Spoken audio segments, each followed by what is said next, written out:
We had Gwen in COVID time actually. She was my parents' dog, but they had an older dog at the time who, unfortunately, his back end went when just after they had the puppy, so it wasn't really fair for them to have a puppy at that time with their older dog.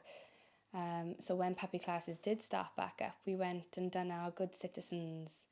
So we completed that with our local dog training club, and then joined Cardiff Obedience Club, which everybody was really welcoming, really helpful, and then decided we wanted to go into competitive obedience then.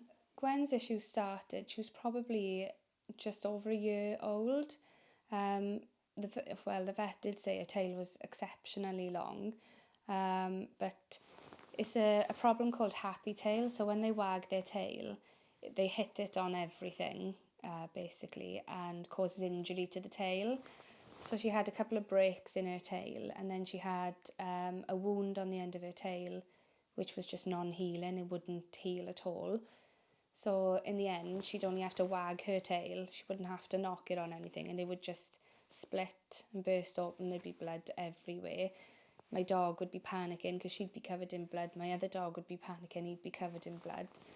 And then she had an infection. So we spoke to the vet, and the vet said that the only humane thing to do then was take the tail away so she wouldn't have the issue. Obviously she was in pain and it was just causing her a lot of stress. We started competing without the tail anyway. It was when we were doing our Good Citizens, unfortunately she lost her tail. But we started competing, but it's not a problem unless the public have to pay a fee for entry to the event. So we're fine to compete in any competition in competitive obedience as long as the public don't have to pay a fee for entry, such as Crufts. So we went through Welsh trials and were fortunate enough to be picked for the team.